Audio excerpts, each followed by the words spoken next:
This is NASA TV.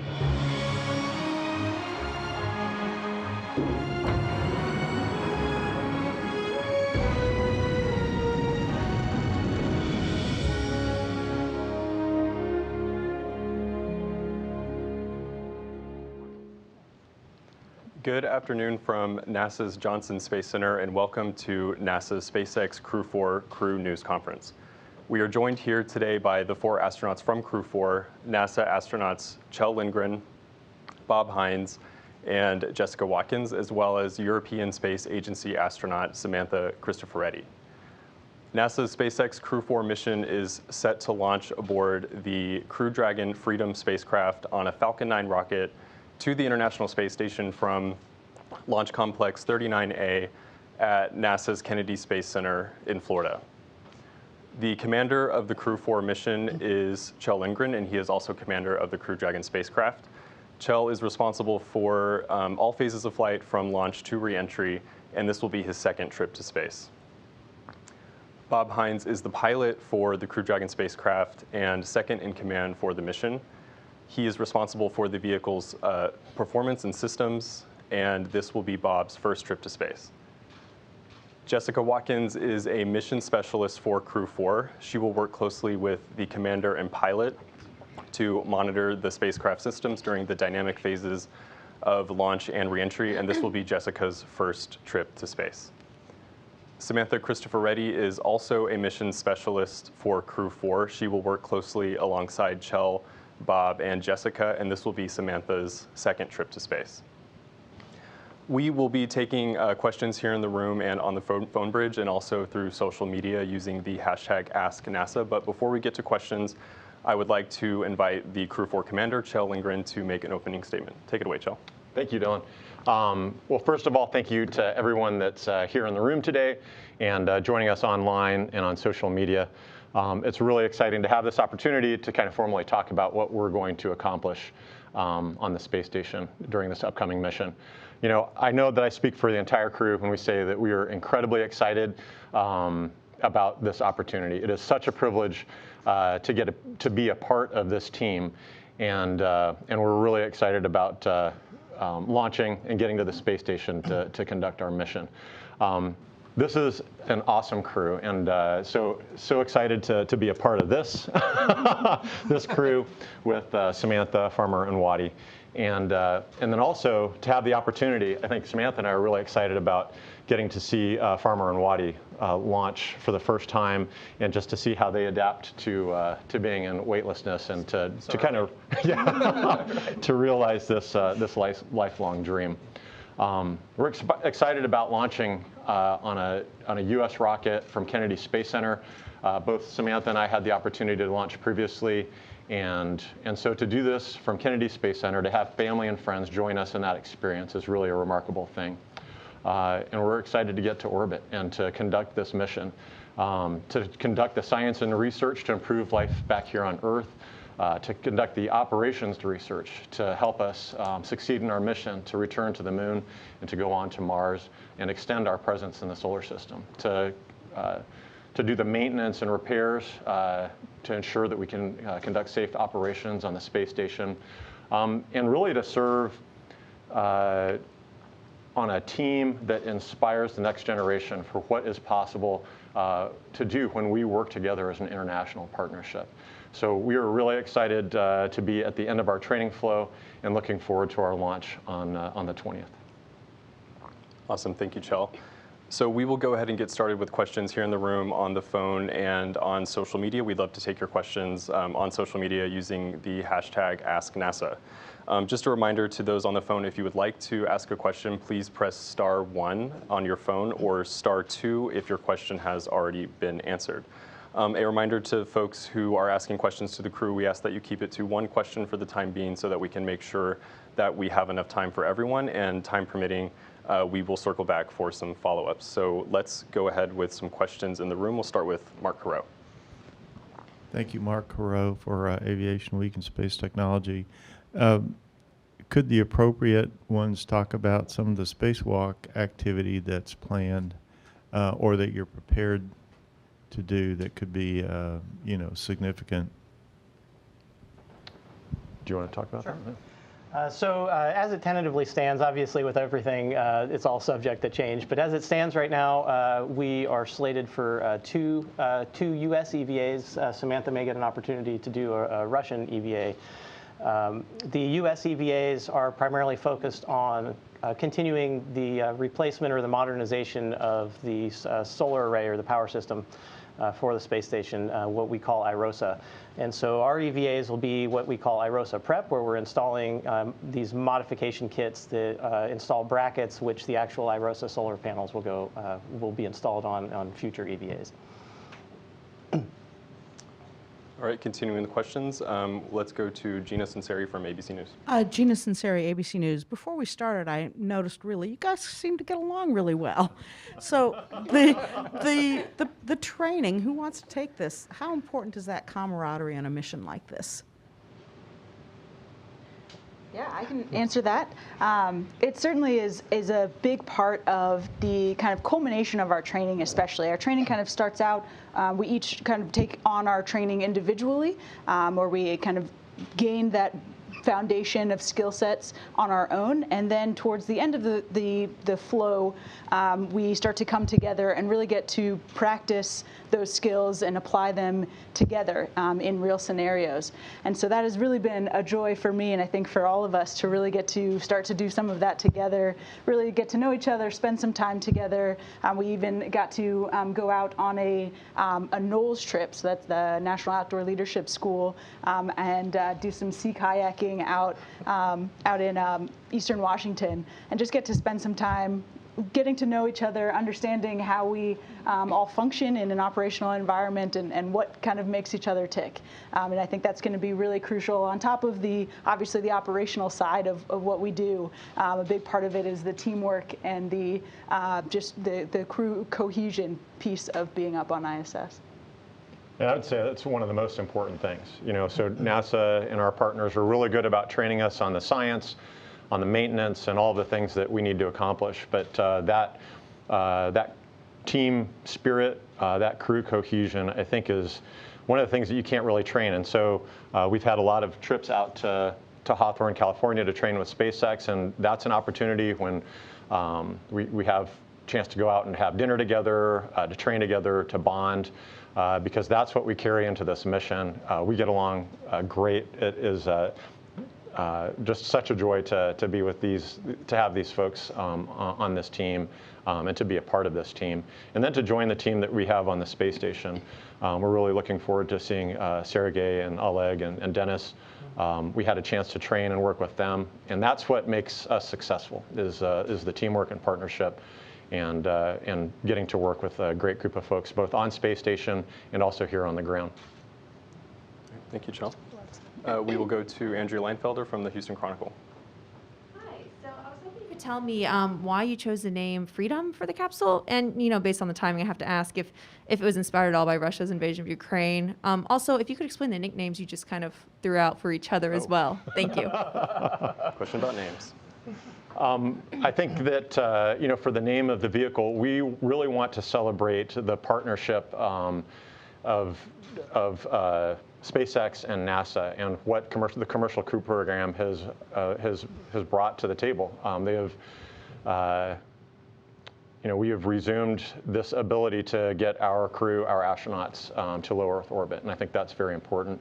We want to celebrate what we see as a fundamental human right, and that is, and then also to celebrate, as we kind of put out in the statement, what the unfettered human spirit is capable of.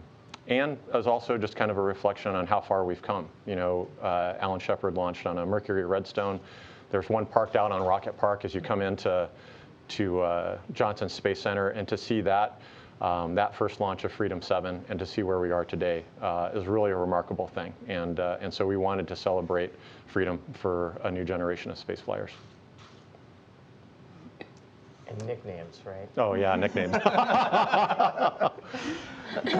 I guess I'll take mine. So my call sign from the Air Force is farmer, and it has nothing to do with agriculture. I am actually named after a Russian airplane, which is the MiG-19, and the NATO call sign for it is a farmer. And it just stems. Most call signs have very little to do with something that you did well. And so for me, on my first check ride in the F-15, I had a switch error where I thought I had all these simulated missile kills.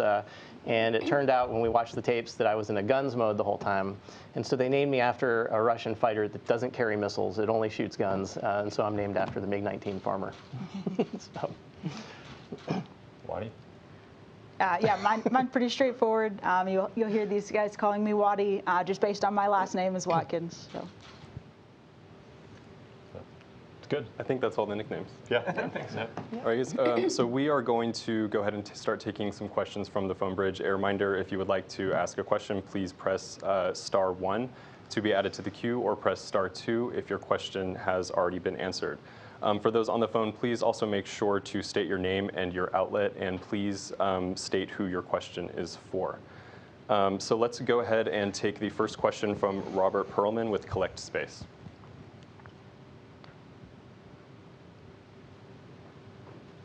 And Robert, if you are muted, we cannot hear you. Thank you. Sorry about that. Can you hear me now? Yes, we can. Okay. Robert Perlman with CollectSpace.com. For the whole crew or whoever wants to take it, your crew patch sort of broke your tradition from the past and even future Dragon crews, moving the large element from a depiction of a mythical dragon to a dragonfly. Can you share the development of the patch as a crew, and if that uniqueness carries across to your personalities and approach as a crew together? Yeah, absolutely. I'm happy to share kind of the origination of that patch.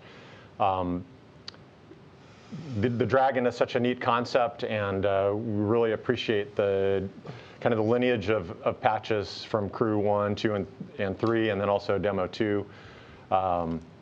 But I think that we wanted to reconnect with the Earth in our patch, and so looked for some element that could do that. And what better element than a namesake of a dragonfly, a beautiful and agile flyer, and also, in many cultures, a sign of good fortune. And so we made that the centerpiece of our patch, and part of it also was as a kind of a call out to the launch team at Kennedy Space Center, the SpaceX team.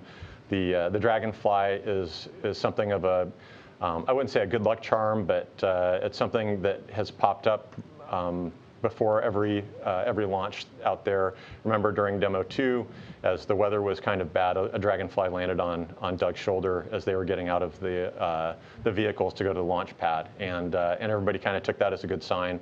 I actually got to serve as an astronaut support person for Crew 1's launch. I was out at the launch gantry and saw a Dragonfly land on the crew arm, and subsequent launches that I haven't been able to attend. Folks from the support team have sent me photos of the Dragonfly as they've landed in preparation for launch. So we really wanted to highlight that aspect as well, and then I think even better, the patch was designed by my daughter. So yeah, we were really excited about the designs that she came up with. I didn't actually tell these guys when I presented the art to them. I just said, hey, here's some versions of the patch, and I think we all fell in love. We loved all of them, but really fell in love with the one that we ultimately went with, and we really appreciate the great response that the patch has had as well. I saw a dragonfly while we were walking in today, actually. Oh, great. Yeah, it's in good shape. And that's the other cool thing, is that there's something that, I mean, just like that. Like, as you're walking around, you see a dragonfly. It's something that just warms your heart a little bit. All right. We will take our next question from Marcia Dunn with the Associated Press.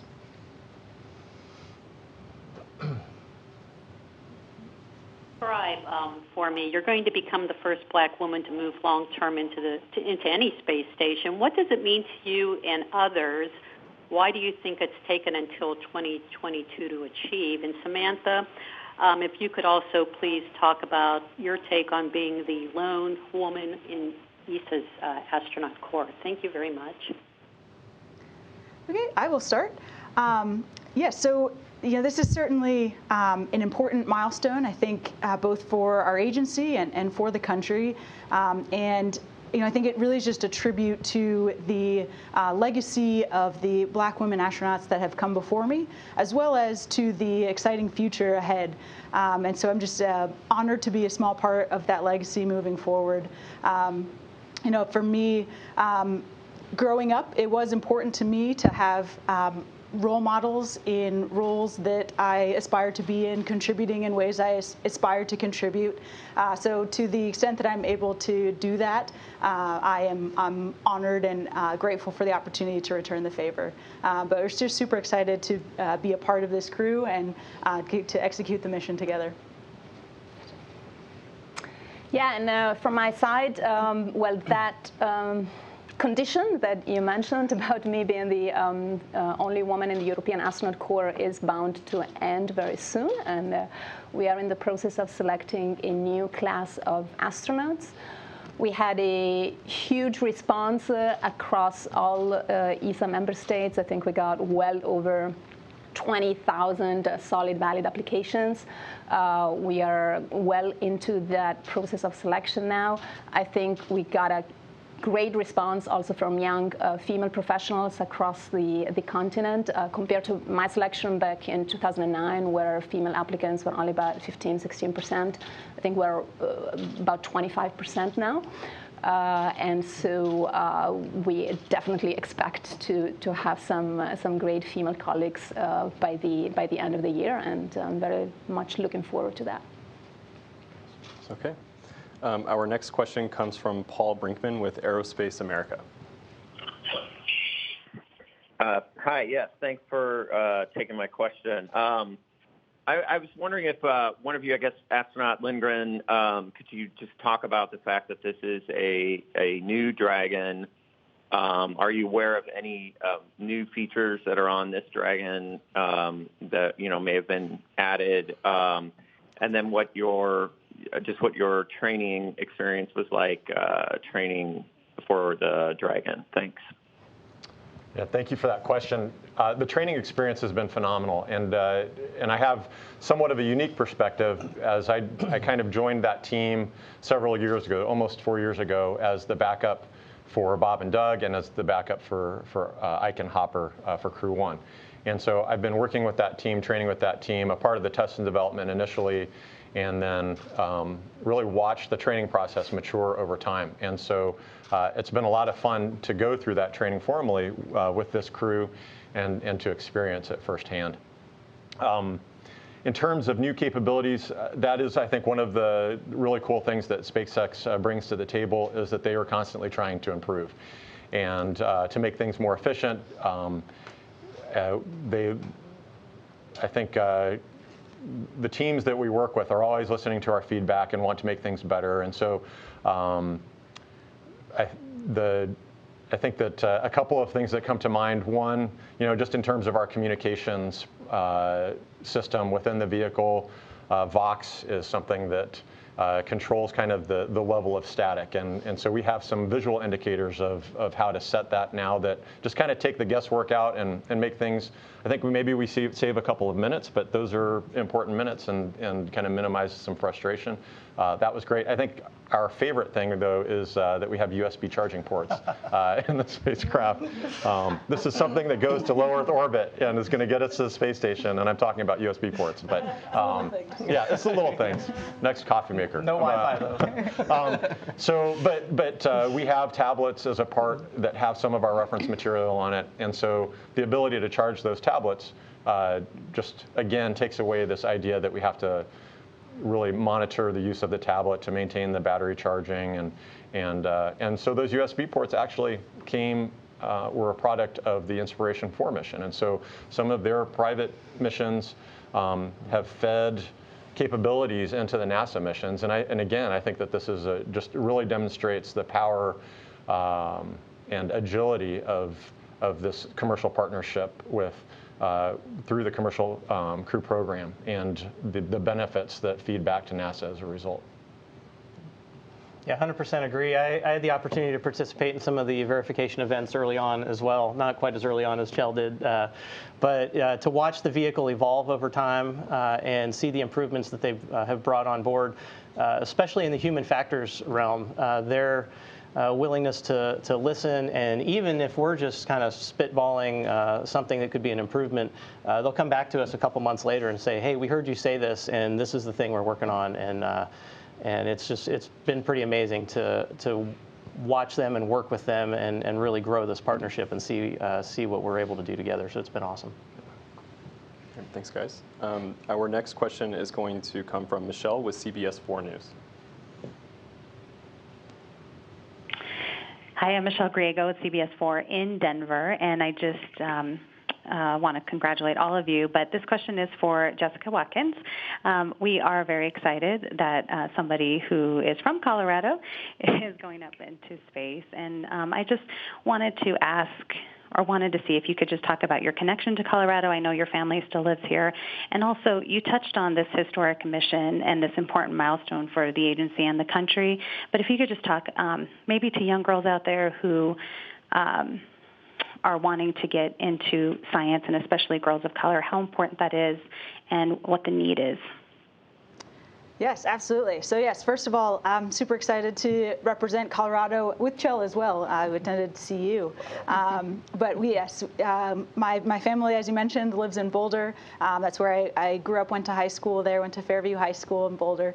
And Colorado has a pretty good showing in the astronaut corps, actually, with quite a bit of representation. So I'm happy to add my name to the list and try to represent you all well. For your second question, yes, I certainly would encourage any young girls, young children of color, young children in general, to find something that you love and just pursue that relentlessly. For this job in particular, we're looking at the STEM fields, so science, technology, engineering, mathematics, but anything within that realm. Yeah, that's actually a pretty broad category to find something that you really love and just seek out opportunities to do that. For me, that often looked like internships. I was involved in several NASA internships kind of throughout my career before arriving here, and NASA does a great job investing in their internship program, and that just allows you the opportunity to get hands-on and get a little bit of experience while you're still in school and decide what it is that you really want to continue to pursue. And I was really lucky to have those opportunities. So I would just say to any young people to find that thing that you love and continue working hard at it. Awesome. Thank you, Jessica. Our next question comes from Chelsea Goad at space.com. Hi, thanks so much for taking my question. Yes, Chelsea from space.com. Being Crew-4, you have a really great and incredible group of astronauts that have come before you in flying Dragons to the space station. Whether that be through these missions or through, as you mentioned, Inspiration 4. Have you been chatting with these other astronauts, with these former crews, and have they been giving you tips? Have you been working together? I'm curious what that collaboration has looked like in preparing for this mission. Sure. Yeah, thanks for the question. That is definitely a very important part of our training. It's not the formal training. That's the one that's like hard scheduled as classes with the instructor. But of course, it's also, as you say, very much important to learn from the experience of the crews that went before us. So when Crew 2 came back, they went through a very rigorous process of debriefing their mission. And so we were always invited to participate in those debriefs. Unfortunately, we were also very busy with our own training, so we couldn't always go. But we made a point of having an informal, like, pizza evening with the crew a few weeks after their return, when it was all still fresh in their mind, and they could really pass on parts of that experience. a lot of it has been really how it is to, the parts that are really a little bit more difficult to actually train in the formal training and the simulator. So how is it to live for a certain amount of time inside Dragon on the way to space station? How's the habitability of the vehicle? How do you actually sleep? How do you use the toilet? How do all those things, those practical things worked out? How about eating? How about stowage? And so they give us a lot of tips. Their feedback and their, the content of their debriefs informed also a process of improvement. As Kjell was mentioning earlier, it's a very agile program. So, both the SpaceX team and the NASA teams involved in Dragon, they work really hard, especially because it's still kind of the beginning of this program. It's still the early flights, to incorporate in the next flights all that feedback that they got from the previous crews. And actually just today we had an opportunity to have a call with Crew 3, with the guys and girls who are up there on the space station, just for some last minute tips from their side as they get ready to go into quarantine and get ready to launch in a few weeks. And then of course we'll have a lot of opportunities to get their knowledge and expertise once we get on orbit and we have our handover period before they return. Yeah, I'd just add on to that. I think in our previous experience of training, I found that spending time around a dinner table, talking with folks that were in training or just recently returned from flight, that I think, and many people say it, is that's where you learn space flight, is in those kind of informal conversations, just asking questions and the opportunity to have just a conversation. And people have amazing stories that really drive points home. And you kind of I remember I was tucking those little pearls away for my own flight. And so I think that's something that we really try, as the Knowles expedition that Wadi talked about, really try to find opportunities where we can gather as our own crew and then gather with members of the team that works here in Mission Control, or with our international partners or our commercial partners, and then also to gather with other crews to be able to share kind of those tips and tricks. It's really, really important. Okay, our next question comes from Russell Pounds with Pacific Rim Media. Good morning and greetings from Alaska. This is Russell Pounds with Pacific Rim Media, and my question is for Jessica.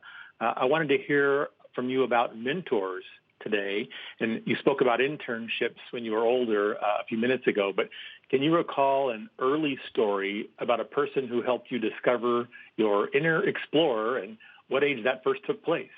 Thanks. Yeah, absolutely. Mentors have always been kind of a force that has continued me along a pathway and helped me decide and determine what that pathway would be kind of along the way. But I think having different mentors, of throughout your career has been instrumental for me in terms of getting where I am today. Certainly, I've had many teachers, science teachers, of course, at a young age in elementary school, and I remember. Again, a lot of those mentorships, again, came with opportunities to be able to go out on field trips or go look at interesting things in the lab that really kind of sparked my interest and kind of fueled my fire along the way. I also have had many coaches along my kind of career, athletically as well as academically, that have also helped kind of guide me and shape me and mold me, if you will, as a whole human, which I think is a really important piece of what we do here now, and also getting to be here is being able to have all aspects of yourself be kind of diverse and making sure that you are involved in many different things so that your whole self is kind of being fed. So those were definitely lessons that I've learned from mentors along the way, and I'm really grateful for all those people in my life. My family and friends as well. Hi, Mom. They made a great human. I think that's one of the really cool things about this career field especially, but there are lots of them out there, is the opportunity to reflect on how you got here. And we get asked this question a lot, and it is super humbling to be able to sit in a position like this and reflect on those kinds of things and the people that influenced you along the way and how many there are. There's the cast of thousands that not only take part in our training and preparing the vehicle and all of that kind of stuff, but also going all the way back to our childhood. Like everybody that we interacted with along the way was foundational in helping us to achieve this. And that's something that I know we talk a lot about, is in some way finding a way to bring all of them along on this mission with us. And so all of you watching out there are part of this, and so you are 100% part of the Crew-4 team. Absolutely. That is awesome. That's where your class name came from, even. That's right. Turtles. That's right. Yeah. All right, our next question comes from David Curley with Discovery News. Thanks very much. David Curley from the Discovery Channel. For the spacewalkers, can you talk a little bit about the EMUs? They're long past their sell-by date. I would assume the practice suits at JSC might be a little bit more worn. Give us a sense of what it's like getting into one of these well-used suits. We talked about the water issue in the last news conference about the last spacewalk. And have any of you had anything to do with XEMU development? And can you tell us what you've told folks? Thank you. I'll just start out and say, when you think about the EMU, this extravehicular mobility unit, it is, I think, a modern miracle of engineering. When you put this spacesuit on, it is a miniature spacecraft. We have a safety tether that hooks us to the space station, but everything that we need to survive, water, cooling, or thermal protection, an atmosphere, scrubbing carbon dioxide, the provision of oxygen at an appropriate pressure, all in a vehicle that is essentially molded to our bodies so that we're able to move around and do work. It is incredible. And we've been asking things of this spacesuit that were never really expected when it was originally designed. So it's a testament to the original designers, a testament to the engineers that have continued its operation, and a testament to the trainers who have taught us how to maintain the spacesuit on orbit. This was originally designed that after every spacewalk, after every mission, to come back down here, get refurbished, and then sent back up. And we keep these spacesuits on orbit to do the work up there. So it is definitely been extended past kind of its original intention, but it is still an amazing piece of equipment that allows us to do incredible things outside of the space station. That being said, we are about to I guess, I don't know how far we are from XEMU becoming operational, but this opportunity now to fold in new technologies and provide our crew members with new capabilities as we return to a rocky surface is really extraordinary. And so I don't have a whole lot of experience with XEMU. Do you? A little bit, yes. And I think that what you're kind of bringing up, Kjell, is really important. It's this idea of what we are able to do on ISS as a proving ground, or as a means of developing technology that is going to allow us to pave the way to Moon and Mars. And I think EMU, with the transition to XEMU, is an example of that. Yeah. To enable us to be able to do real field work on a rocky surface, as you say. And as a geologist, that's super exciting. The idea of being able to bend down and pick up a rock. It sounds very trivial, but it is going to be very exciting, and the science that we're going to get out of that. Right. Exactly. We're very excited about it. That's awesome. Okay, our next question comes from Zachary Aubert with the Launchpad News. Yeah, thank you so much for taking the questions. And I can just say we love the energy of this crew. You can just feel how much of a family you are. So we're excited to see you guys launch. Jessica and Robert, with this being your first space flight, is there something specifically you're most looking forward to? We've obviously heard the zero gravity or the view from previous astronauts on their first flight, but something you're looking to. And Kjell and Samantha, you guys are getting to go back after quite a while, maybe something that you've been longing to get to experience again from your first flight. And it's always a big question, what's the zero-G indicator? You mentioned that your daughter helped design the patch. Has it already been decided, or were your kids part of that decision as a crew? It's classified. Yes, zero-G indicator has been decided, and it will be revealed at a later date. Yes, this is my first flight, Waddy's as well, and obviously I'm sure we're both really excited. I'm really excited. This is a boyhood dream, obviously, and so that whole culmination of that is really exciting.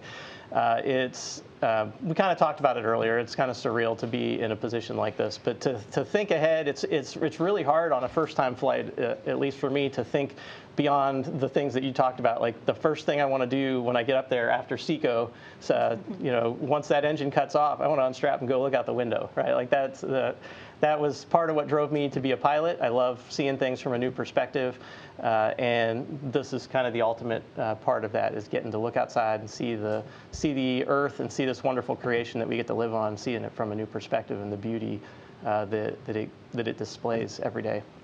So really looking forward to that. And then getting onto space station, certainly the people part of it. The more we go through training, there's all the technical aspects of everything. But as you alluded to, our crew is awesome. We've got more awesome crewmates on orbit. We've got 2 more classmates on orbit that we get to go overlap with for a little while. And the opportunity to just go do this incredible thing with people that we love is just awesome. And so we're really, really looking forward to spending time with everybody up there. All right. Anyone else? What Farmer said. Absolutely. Awesome. I guess I would say for myself, in terms of going back, really, really excited to be launching from Kennedy Space Center. Growing up and watching shuttle missions, being inspired by the images of our Apollo astronauts working on the moon, to launch a mission from this historic site, to the ability to have friends and family just drive out to watch that launch, and to experience part of this incredible privilege that we have of being part of the NASA and international partner team. That is really exciting to me. This feels like a once-in-a-lifetime opportunity, and so the privilege of getting to do it a second time is a little surreal. Yeah. All right, we are going to take our first question from social media before we go back to the phone bridge. A reminder, if you are on the phone and you have a question, please press *1 to be added to the queue, or *2 if your question has already been answered. But we will take our first social media question now. Natalie on Twitter would like to know about any pre-flight traditions that the crew has. Well, Waddy and I are first-time flyers. We don't have any traditions. The great thing about being a veteran flyer is that we get to make up traditions and tell them, yeah, you totally have to do that. I think they're onto us, though. I think the rookies have to get dinner for the dinner. The rookies pay for everything. You didn't know that? One tradition that I actually had from my last mission was to launch some model rockets with the family. And so I think that that's something that we'd like to do as we're with our families at KSC getting ready for our flight. Just being on the beach and launching some model rockets together, I think is something that I think we're going to do. Yeah. Samantha? Yeah, well, I'm looking forward to learning about these new traditions. I mean, on my first flight, just like Kjell, we flew out of Baikonur, and that's a place that's really steeped in traditions. It's almost like being part of this ritual path towards launch. Like, as you approach launch, you just really go through those milestones that every other crew has gone through since, possibly Yuri Gagarin. And I like that. I mean, it was, I think in some ways it took the burden away of this momentous event that was coming. You got excited about it, but because you were going through all this ritual steps, it kind of felt, ritualized. It felt like you were just repeating like something that had happened before. Yeah. Exactly. And so, I think from Canada it will be very much the same, but it's my first time launching from there. And so just like you, I'm looking forward to discovering those traditions. And I think the prior crews, having worked with Bob and Doug and Ike and Hopper and some of the subsequent crews, they really felt that. They recognize that this is a historic thing that we're embarking upon, launching in a new rocket. And so I think that they thought a lot about, hey, what are some previous traditions, and do we borrow from those, and do we borrow from our Soyuz experience too? Because that's very much a part of our spaceflight experience. And so I think that we've tried to introduce new traditions as we've gone along, and then I think we've heard that some crews have done some things, and we're like, yeah, I don't think we're going to do that. I think, as a first-time flyer, launching from KSC is a tradition in and of itself for us. And so the opportunity to go do that is pretty amazing. I remember my first time being at the Cape and going into crew quarters, and I was with I actually wasn't an astronaut at the time. I was an instructor pilot. And we were in crew quarters, and we dropped a bunch of bags off, and we ran back outside, and everybody got in the rental cars. And I had this surreal moment of like, those metal doors I just walked through are the doors that I've watched the astronauts come out and get in the Astrovan from. And I just had this moment where I'm like, somebody has to take my picture in front of this door right now. And they're like, we're hungry, get in the car. And so like just being part of that whole process of launching from the Cape and the history that is down there is just amazing. And so it's really exciting to get to be a part of that. Thank you. We are going to go back to the phone bridge. We will take a question from Kenneth Chang from the New York Times. Hello. You've all been talking about camaraderie and teamwork. And I was just wondering, there's also this situation on the ground in Ukraine where the United States and Russia are on opposite sides. I was wondering how you approach this when you're up in space and this is a situation you have no control over. Is this something a topic you would just avoid talking about, especially with your Russian colleagues? Or would you look to have discussions and get possibly different views? Thank you. Yeah, that's an important question. We are certainly not immune to the geopolitical situation right now. These are very challenging times. But this is our job, and we've been given the privilege of this mission, going to the space station, maintaining its operation, and conducting the science and research that so many from around the world have invested in, and creating that operational bridge for the programs in front of us, Moon and Mars. And so we take that very seriously. Thousands of people have invested so many hours in our training. And so we very much look forward to getting on orbit and working with our Russian colleagues, our friends up there, in having a safe and successful mission and getting everybody back home safely. So I think that we will do the things that need to be done to make sure that we can do that safely and efficiently. Sergey and Dennis are amazing space flyers. We've had the opportunity to train with them, to have meals with them. And we very much look forward to working with them on orbit. Okay, we are going to go back to social media. A reminder, if you have any questions for us on social media, please use the hashtag AskNASA to send those to us. Right now, I have a question from Basil Frankweiler, who is a fourth grader, and he asks, will you be eating the chili peppers on the station that the last crew What's the shelf life of the chili pepper? But will you be eating the produce that is grown on the space station? Yeah, I think unfortunately there are no peppers left because after taco night with Crew 3, I think they maybe have completed their harvest. Will you be growing any new plants? So there is a payload up there. I got to participate in that last time. It was a project called Veggie, where we grew red romaine lettuce, and our crew was actually the first U.S. crew to grow and eat a crop. And that is an amazing thing, to get to care for a plant, to plant it, and then to watch it grow to the size that it can be harvested, to recognize that this could be a really important part of future spaceflight as a source of food, and even as a part of our environmental control system. and to recognize, to see this part, a little part of what science fiction has described for a long time, and to be a part of that. And then to have that as a part of a meal was really a lot of fun. We have, I think, kind of it's been 7 years since I flew, and so those projects have continued to the point now where we're looking at different ways of growing plants, and we'll be doing that. I think the project's called X-Roots. X-Roots. Yeah. And so aeroponic and hydroponic strategies for growing plants. I'm really excited to hear what we're going to be growing. I'm a little bummed that we missed out on the peppers, but I know that you're really bummed too, Jessica. Yes,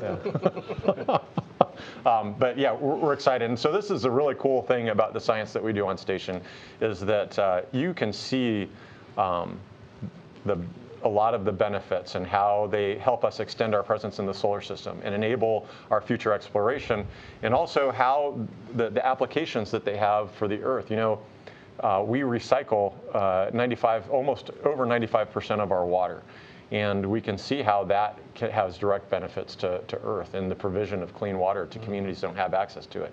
The ability to grow plants and crops without arable soil, I think that we can see those benefits as well. And then to imagine crews someday having a whole module dedicated to the growth of edible plants is really a cool thing. And I just kind of imagine floating into that and being surrounded by green and breathing in that natural air is really cool. So, absolutely. We have another question from Twitter that is also about life on the space station. Karen asks how often station astronauts are allowed to talk to loved ones. I haven't been there yet, but I'm told. So coming out of the military, one of the things that I've identified, in terms of, I guess, my baseline for what I know of keeping in touch with family was we would get one 15-minute phone call every week, and it was monitored, and there was somebody that would come on every 5 minutes and give you a countdown, and then the last minute. It is not at all like that.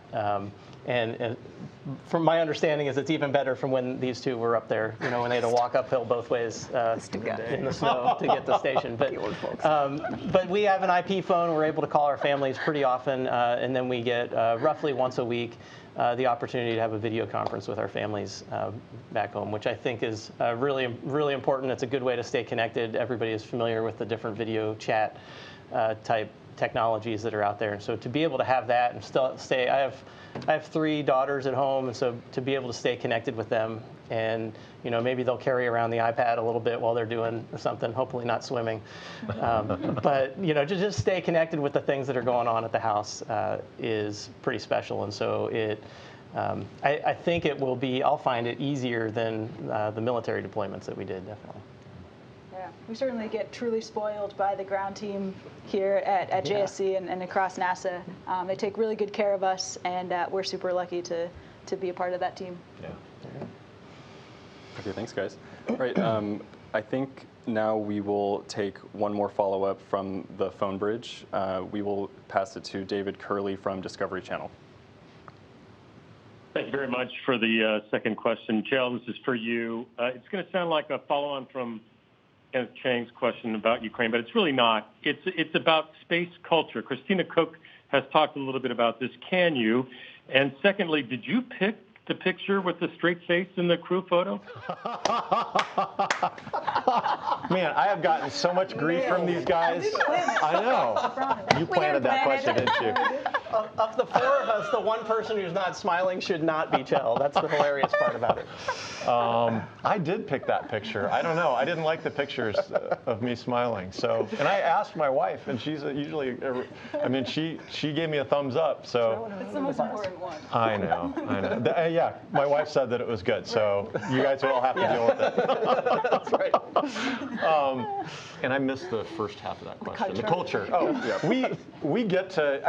That's one of the cool things about this is that we are a part of that culture. And of course, as newcomers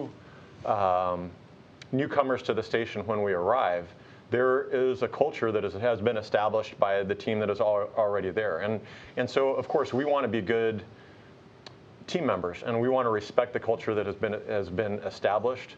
For my past flight, when I arrived, Scott Kelly was already on station, so he really kind of established the culture that Kimya, my Japanese crewmate, and I came into, and it was great. You know, this time around, we will be coming into a culture that's been established by Crew 3 and our Russian crewmates.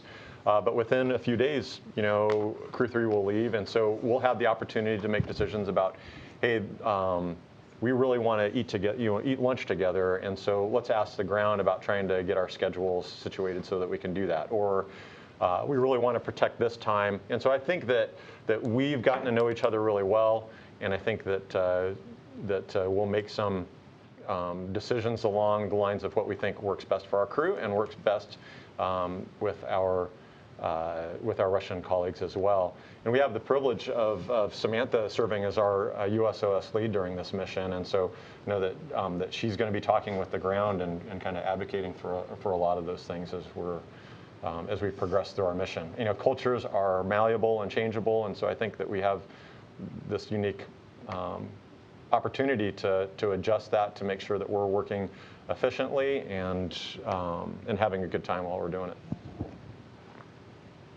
Thanks, Kjell. All right, I think we have some time for a few follow-ups here in the room, so we'll go to Mark Carreau. Thank you, Mark Carreau, Aviation Week. In December of 2020, two of you were selected for the Artemis team, and I'm wondering what this mission means to you and that prospect in the years ahead. Thank you. I think three of you were selected for Artemis. Yeah. Sorry. No worries. Yes, no, so certainly, you know, we kind of touched on how this mission and how the mission of the ISS overall really is kind of paving the way to enable the success of the Artemis program. Certainly in terms of technology, developing robotics and other technologies that will allow that, including thinking about radiation protection. Those are experiments that are ongoing on station to help solve that problem, as well as kind of the operational capabilities, learning how to work together on board, but also with the ground team, especially a ground team that might be a little bit less accessible than the one is currently for us on ISS. So that's an ongoing kind of question and something that we're pursuing as well. And then there's the human research aspect as well. So getting to do science on ourselves, on each other, and learn, Trust me. You know, learn how the human body responds to long duration spaceflight and ways that we can help mitigate any negative effects. So thinking about exercise, for example, we've made huge gains in terms of reducing bone loss when we return to Earth, those types of things. So I think all of those kind of incremental progress that we have made over the course of ISS and that we'll contribute to during our mission will really enable us to be successful in Artemis. And what an amazing time to be a part of NASA. Like I feel like we won the lottery. We have a program. I mean, we have Artemis and we have Orion and we have a human landing system programs that are figuring out ways to get our astronauts and our partners to the moon and landing on the moon and with Mars in our sights. You know, I think there's kind of a running joke that Mars is always 30 years away, and I have felt that horizon shrink considerably, and so that is incredibly exciting. I mean, we have served as an infrastructure for a commercial program, and now we have. I mean, it just seems like there are rocket companies launching every week, and a robust program to get cargo to the space station, and all these commercial companies that are vying to be a part of our return to the moon. So it's an extraordinary time to be here. It's so exciting to see all of the activity that's going on, and now to get to go to the space station and really be the eyes and hands for the team that is figuring these things out, figuring out this path and the technologies that are required to get back to the moon and to go on to Mars is really extraordinary. Yeah, you know, historically you look at it and we were a strand of things, right? Mercury, Gemini, Apollo, Soyuz, and then shuttle. And now it's a web, right? Like it is a web. The space industry is just incredible. And you know, as NASA pivots to the moon and Mars, that pivot point is space station. All right, so all that Yeah. technology is going to space station where we develop it and refine it before we pivot and send it off to the moon and then eventually to Mars. So it's an incredible time to be here. That will all be illustrated quite profoundly when we get to watch Artemis 1 launch from on board. Yeah. So if you guys can put in a plug so that our, it just works out that we're over Florida somewhere when Artemis launches, that would be awesome. I'd like that shot. That would be So would we. amazing. Yeah. That would be amazing. That was one of the coolest things actually during my last mission. Our pointing folks and the folks that are kind of tracking our orbital path would send up notes saying, hey, we have a Soyuz launch or a Progress launch or a Cygnus launch.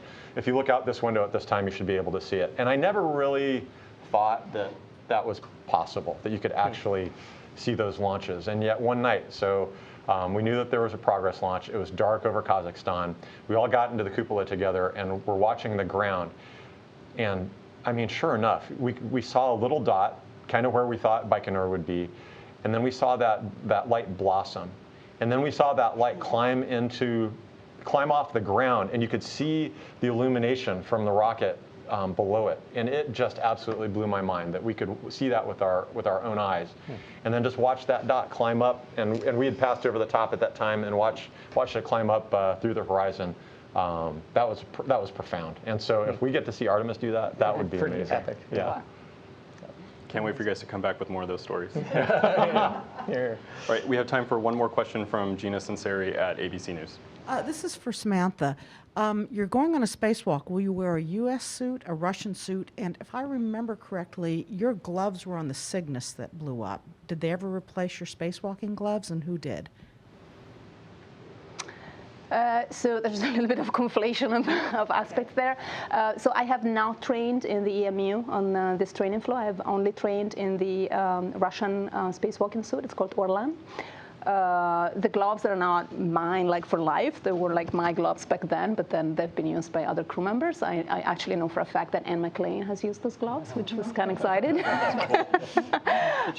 We are like glove twins, I guess, or hen twins. But maybe other crew members have. I mean, they're definitely not like my gloves. But yeah, but this on this specific flight, if I get to do a spacewalk, which was 100% not sure, then it could only be a spacewalk in the Russian Orlan suit. Which is pretty amazing. I mean, that she is trained in the U.S. system with our EMU, and is now trained and certified to fly the Orlan system. Is an amazing thing. Not many so people cool. that are dual qual. Yeah, absolutely. Thank you for your question. Okay, folks, that's going to be all the time that we have for today. Thank you to the Crew-4 for joining us today. Thank you to everyone in the room, on the phone, and on social media who sent us your questions. Please make sure to tune in to watch these astronauts launch on the Crew Dragon Freedom from Kennedy Space Center to the International Space Station on April 20th. You can tune in on nasa.gov, the NASA TV app, as well as all of the NASA social media channels. That's going to conclude today's press conference. Thank you and have a wonderful day.